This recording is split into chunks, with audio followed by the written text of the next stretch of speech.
So, hi guys, we're joined today by Submission Factory coach and one of the founding members, Craig McIntosh. How are you doing, Craig? I am good, mate. Yourself? Yeah, I'm all good. So, Craig, Submission Factory is relatively new on the kind of MMA scene, and you've already had fighters compete in Bellator. You've got guys going to IMMAF, guys that have competed in the Arnold Classic, like massive achievements at both pro and amateur level, along with numerous others. Has this surpassed any kind of thoughts that you had for the gym so quickly?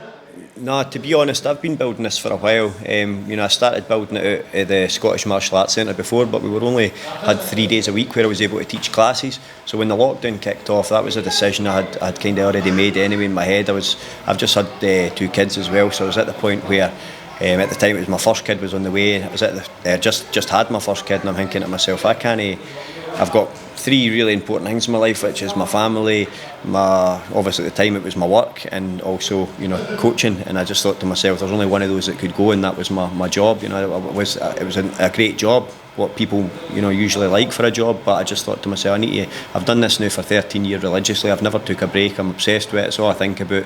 So I just thought to myself, I need to make this my full-time job. And also it was getting to the point where the guys are getting they're all starting to fight and do really well, and they've been obviously fighting for a while, and they're starting to do really well in the competition scene, the amateur scene. And I knew that if I'm hoping to get these guys to professional level and get their skill set up, I thought 3 days a week's not enough to be able to do that. So I got them to where I got them with 3 days a week, being able to coach them for that. But I thought to myself, I need to be able to give these guys and offer them more. So now we can offer them a full timetable where there's classes every day and night, wherever they're wanting to. So they've now got a timetable where they can get good as they want to be just by putting the work in. It's all down to them now because of the facility and the sessions are all there, so they'll get as good as they want to be.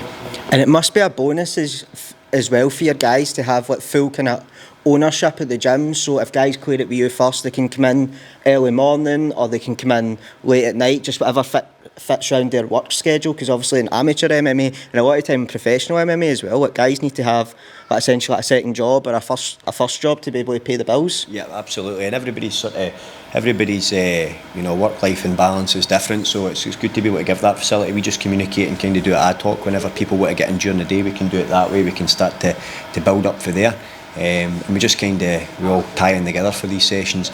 But it's been great to see, and everybody's been making the most out of it. The classes have been really busy, and you're just seeing everybody getting better. It's great. Me and Gary, we sat down and kind of arranged the timetable the other night for the coming year, so we've got everything planned in advance, so that if guys are attending sessions regularly for the full month, each month is going to focus on certain things. There's key fundamentals that are in the timetable and the curriculum for the full year. But if they attend for the full year, they're going to get a good understanding of most of what they need to know for MMA and grappling.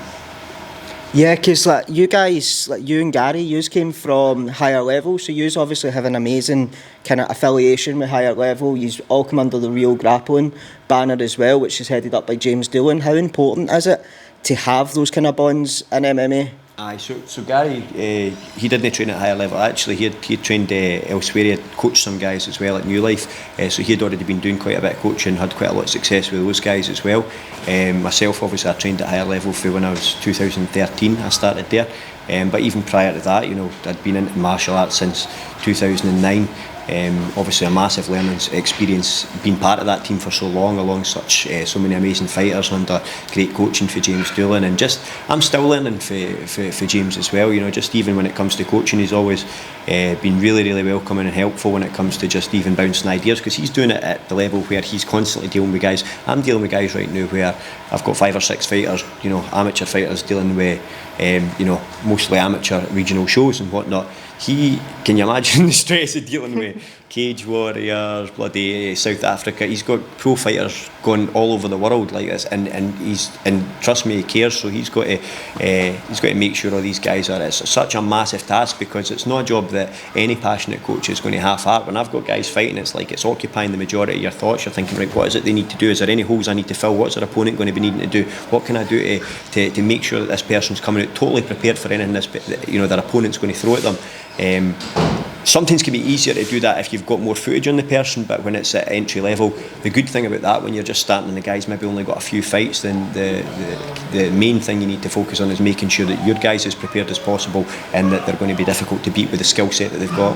And I think that strategies are different for professional and amateur as well.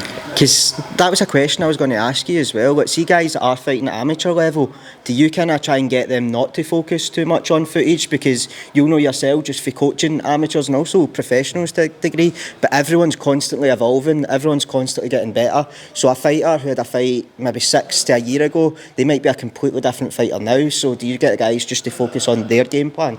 Everything's individual, so it totally depends on who's the fighter, who's the coach, how recent's the footage, do they have natural tendencies. There's loads of different ways that you can scout people to work out what their natural tendencies are. Where are you the strongest? Do you have and that's why it's so important to be well-rounded, because if you've got a well-rounded skill set, you can then develop your game plan around what you expect that person is, and you can take them to their weaknesses. It's one of the easiest strategies you'll find in MMA. It's what George St Pierre used to do to everybody, probably the best fighter that there's ever been. He would take people to where they didn't want to be, and it gives you a really easy way to win. Obviously you've got to have plan B, plan C, and be prepared for if those don't work, but we're always going to try and tailor it towards a person's certain style, and that can make a bit of a difference. Because it was announced last night that Evolution of Combat will be coming back. It'll be back in Glasgow next month, I believe. Will we be seeing a return of Craig McIntosh, the MC, or will you be focusing on coaching for this one? Oh, see, to be honest, like the way I look at refereeing I actually really enjoy, and I feel like I'm qualified to do it. I care a lot about fighters' health when I'm in there, and I also care a lot about fighters getting the opportunity to truly represent themselves. So I've never ever had anybody ever complain to me after a fight when I've refereed their fight, and I always make sure that I think you can tell everything you need to know when you're refereeing for somebody's eyes. You can tell if they want to continue fighting, if they don't want to continue fighting. It's the eyes tell you everything when it comes to that. So I like being in there, and I feel that I allow the fighters, when I'm refereeing, I allow the fighters to give the best representation of themselves. MCing, to be honest, it's just money in your pocket for watching fights. So it's not something I'm crazy passionate about, but if you're going to pay me money to watch fights, I'm more than happy to do it any time. But where do you see the gym in 5 years' time? So for this gym, I just want to see it continually grow. The biggest thing that we done when we came in here, this isn't like we're not going to make a lot of money or anything like that doing this, and to be honest, I don't care. Maybe one day we will, maybe whatever. But as long as I'm getting by, my main focus is to make sure that if the bills are paid in here, make sure that everybody does well. We make sure that everybody is getting the most out of the sessions, that they're progressing out the sessions, that they're getting their goals, and that doesn't just have to be fighters. Look, out of everybody that walks through this gym, you'll have 30, 40 bodies walking this gym. You're only ever going to get a handful of fighters out of that. It's not for everybody, and it shouldn't be for everybody, but martial arts has a much wider benefit than just the people that are going in there and competing. The guys that you get to see going out there and putting it on the line, they're great for the team and they're inspiring for the rest of the team, but it's just as important somebody that wants to come in here and just get a wee bit confidence in themselves, maybe just wants to walk about the street feeling like they can defend themselves, maybe somebody that wants to anytime they're walking about just feeling that they could handle themselves if they were attacked, if they had to protect somebody, if they had to protect a loved one, if they wanted to lose a wee bit of weight, if they wanted to start feeling healthier about themselves, if they just were interested in martial arts and wanted to learn some skills. Everybody's got their own motives for doing mixed martial arts, and it should be for absolutely everybody. This is the big difference between mixed martial arts and all these other a lot of these other martial arts that have been about. All these martial arts that have been about, they make up licence fees, they make up all this shite to take money off of people, and it's just lies. They just lie, and then they're giving them a martial art most of the time that's not even a fully effective martial art. Whereas what MMA is, it's giving you a complete fighting system where you could actually defend yourself. You're never going to see a guy that's been training MMA for 2 years go out and not be able to defend himself. But unfortunately, you can't say that about a lot of other martial arts where they take your dough. No, absolutely, and I think you make a great point there as well about guys and girls that use martial arts, see, just to get a wee bit of confidence, or something that we've noticed since being here is just the environment of the gym. It's got a real family environment, so someone who's maybe not got that outside the gym, they can come in here and feel like they're part of something a bit bigger. 100%. I always say, when you feel somebody on the pads, when somebody hits the pads, girl, boy, kid, whatever, you can literally tell how they're feeling when somebody hits the pads. Like, we've had people come in and you're like, oh, you're fucking angry. You know what I mean? You can just tell right away, or you've got some stuff that you've got bottled up that you need to get out, and you can see that change. Even their mood changes throughout it after they hit the pads or whatever. They'll feel so much better after a grappling session. People come in, they're maybe getting stressed with their work life, stressed with home. It's for everybody, and it can just make such a positive difference to people's lives. Unfortunately, like I say, the big part of the culture in this country is that people prefer not to do that.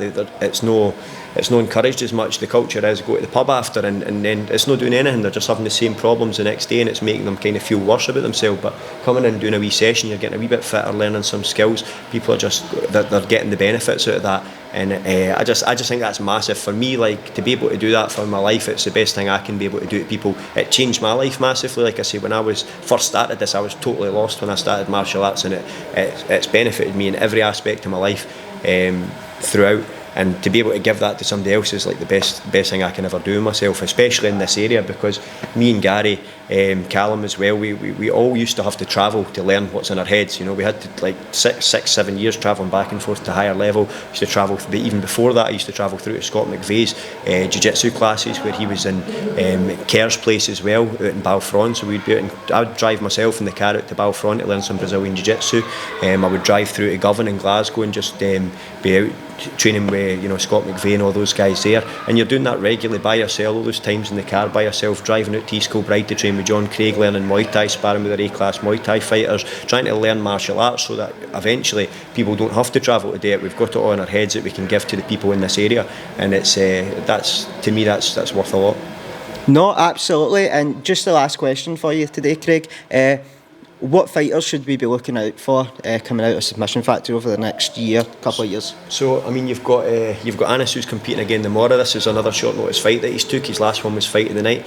Difference with this guy is he's always fit, he's ready to go all the time, which makes it makes my job really easy as a coach. You know, I only have to give him the martial arts skills. He's constantly fit all year round. He's training like a professional athlete all year round. So you're going to see big things for him. He's not afraid to learn. He wants to go out there. He wants to compete. He wants to fight. He's got the heart of a lion when he's in there. Jimmy's exactly the same. He wants to go out there and fight. He wants to go out there and go out. He wants tough fights. That's one thing I say. All my guys, they want the tough fights as well. They'll fight anybody, anytime, and that's how it is. Sean Conway, we've got him lined up for a title eliminator as well, so he's going to be fighting on Budo. Takes this guy out, we'll be able to go for the Budo title after that. So we've got a bunch of guys coming through. We had big Calvis Urtons. He just competed there. He got quite an early knockout. He's going to be looking to compete again soon. So we've got guys, and we've got this is a great thing. We've got loads of young guys that are coming in here, and they're just picking it up like sponges, you know, right off the bat. And not only that, but we want to push our competition grappling side of things as well. You know, we can't be kicking about called the Submission Factory and not be pushing out a strong competition team. So I've got my own kind of thoughts on how people on styles of grappling. I like to try and teach a specific style of grappling, and I'm hoping that in the years to come our style of grappling should show to be a really, really strong style, which is merging all the different arts of grappling, trying to merge the art of judo, trying to merge the art of wrestling, trying to merge the art of Brazilian Jiu-Jitsu, putting it all together in a no-gi form. And I think you're going to start to see our guys coming through strongly in the competition scene in that aspect as well. No problem, and thanks very much for your time today, Craig. It's been hugely appreciated, and as always, all the best for 2022.